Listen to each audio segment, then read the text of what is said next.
alimfahamu Judy.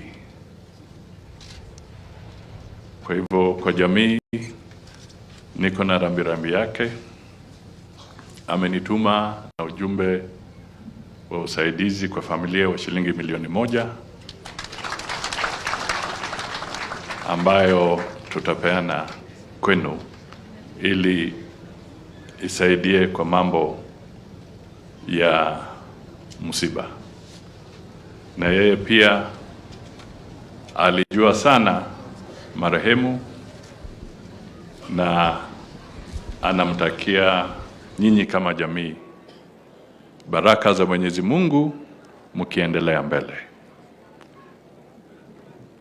Jambo langu la pili ni kutoa rambirambi zangu binafsi na za familia. Pia katika kwa familia yetu ya Mudavadi tulijuana sana naye, kuanzia kwa wazazi mpaka kwa sisi ambao tuko. Na isitoshe mamangu ambaye alinizaa alitoka kwa jamii ya Judy. Kwa hivyo niko hapa pia na hiyo kofia. Na ukiona hiyo jina Judy Maloba Mwaisi, kwa wale ambao hawajui Kiluhya vizuri, Mwaisi is a shepherd, yule ambaye anachunga the herd. So in a way, when you listen to the description they have given about her life, she was truly a shepherd. And for that, we honor her. Now, let me say only 2 very brief things. A country thrives when the institutions that give guidance are respected, are nurtured, and are protected. And the most critical institution in our constitution is the presidency. Now, there are many ways to protect and guard the presidency. You can do it in a specialized way, the way our security people do. You can also do it by being a dedicated public servant. You can also do it by maintaining dignity and decorum to that office.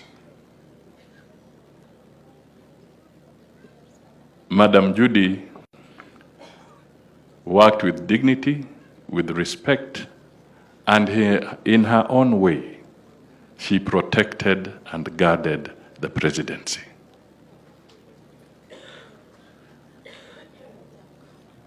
You must ask yourself and remember, what do we see today?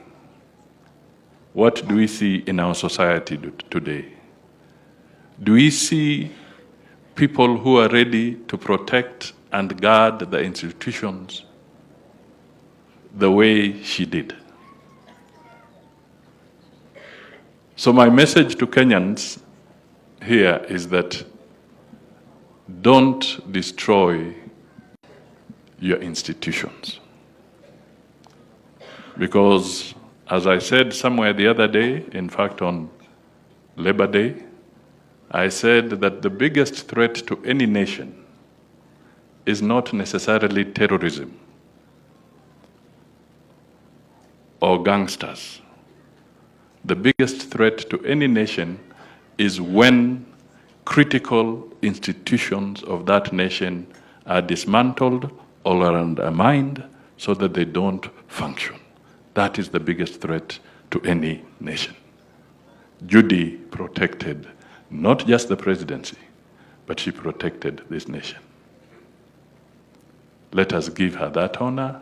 Let it be a lesson for many of us who want to move forward. The final thing Maybe the family spoke about it. But I was touched because I work with a brother. Joe Busiega is my chief of staff in the office of the Prime Cabinet Secretary. I think somewhere I read that she is in the panel that was working on the beatification of the late Cardinal Otunga to become a saint. So you must ask yourself, if an individual can be identified by the Catholic Church to be part of that very delicate and honorable function, then that person is truly extraordinary in her demeanor, in her character, in her ways. So again, that is a measure of respect. La mwisho, to Kenyans, let us be united. Let us not encourage a culture of lies and believing in lies and talking lies and eating lies and sleeping lies and waking up lies. Yani vandu vakuoneka ni uveshi buza badumura buza uveshi buridiko.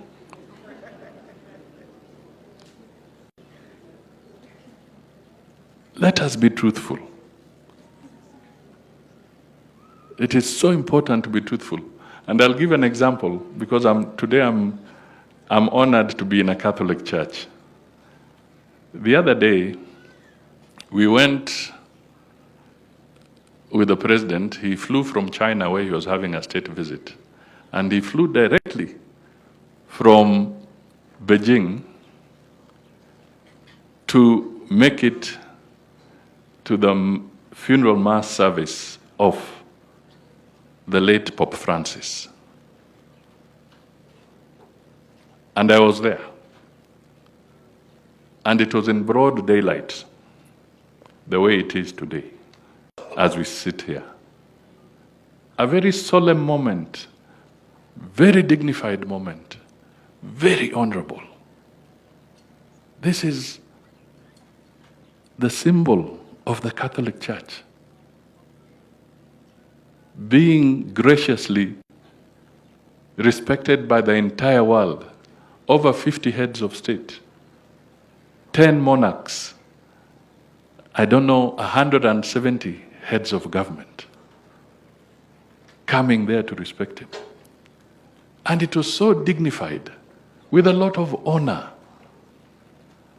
And the Catholics had organized themselves with extremely elaborate protocols. How they receive the head of state. Each head of state was assigned a bishop. They receive them, they guide them up to where they sit. And it was 1 + 5, so that you don't crowd the place. So it was so orderly, just the way I know the Catholic Church to be orderly. It was very orderly. Now, unfortunately, some very senior politicians in Kenya, just a few days ago, very senior, actually started that one, saying that candles were being given to the president, and the candle of President Ruto went off.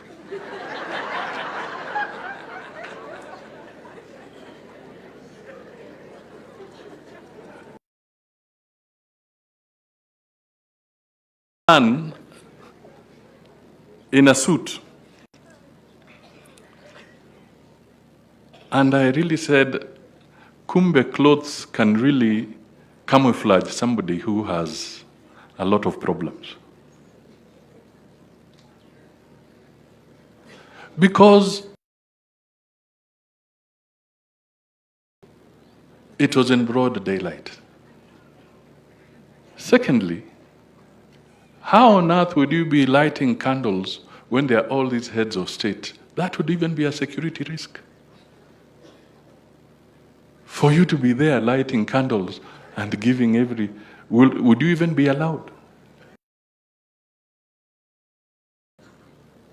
So it struck me, and I said, we have degenerated to the lowest level, particularly as leaders. To go and stand in a church and over a very solemn moment. So, what was he looking for? What are we looking for in this country? Where do we want to go? We should not be a country that thrives on lies. And when I was saying let us respect institutions, another critical institution is the church, where we are. So, let us also protect the church from this kind of games and lie there. But do not lie in front of God's people, and more so when you have very solemn moments like that one. So, Judy, we bid you farewell. May your soul rest in eternal peace. Give you a comfort zone before the Lord's house. Thank you, and God bless you all.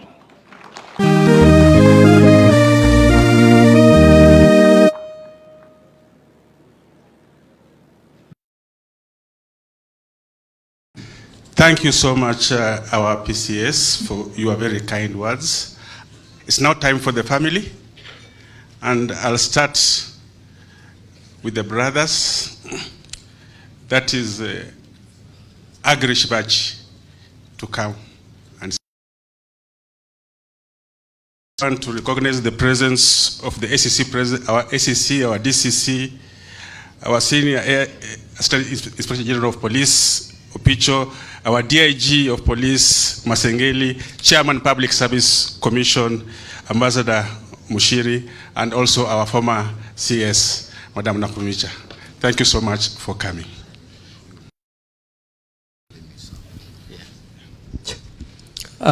Praise God. Praise God again.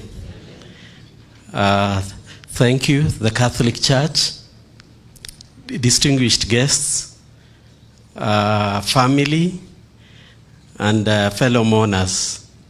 Good afternoon. As I stand here as Judy's brother, it's a very difficult time. I'll start from maybe what I would have finished with so that I don't miss it, since we don't have much time. I would say Judy lived a very good life, all her life. I'm the one who comes after Judy. We have about a 2-year separation, so I would have a good idea.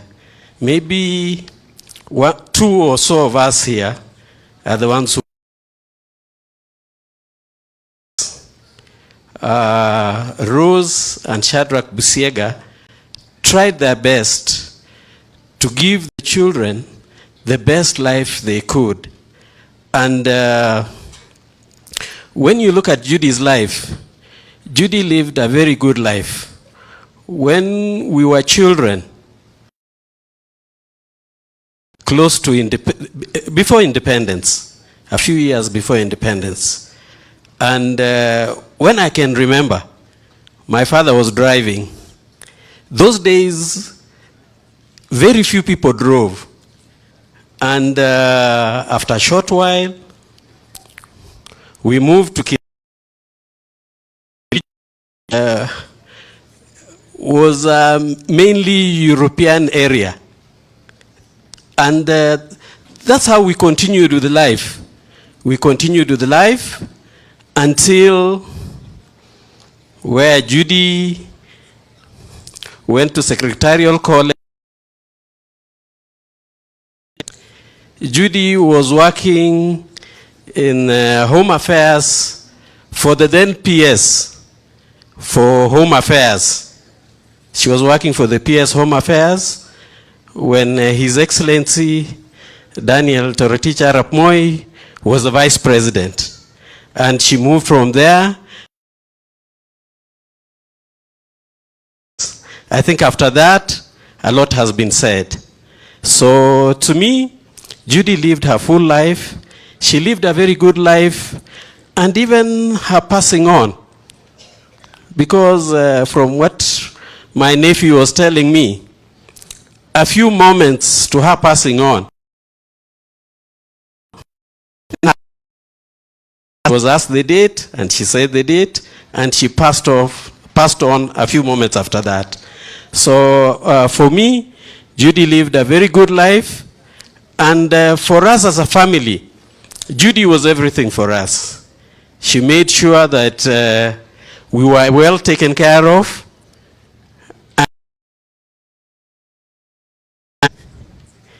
The work she did still influences the way we are today. For the community, Judy was a community worker. Judy was born by, as I said, by Shadrach and Rose Busiega. Shadrach Busiega, when it was a missionary station for the Friends Church, and Rose Busiega schooled at Kima when it was a mission station for the Church of God. And if you look at Judy's life, it begins from there. The virtues that she had were what she learned from her parents, who had been to Kaimosi and Kima. Judy worked for the community. She did everything. If we were to talk, we would talk. But I thank God for the life that Judy had. And I just pray she has left behind, even if they can't do everything, let them try and do some of the things that Judy did. Thank you very much. Thank you so much, Agri Shivachi. I just want to seek permission, if you don't mind, so that, because I have another function with the Speaker, Honorable, to you. So with your permission, please allow me to exit a bit early, and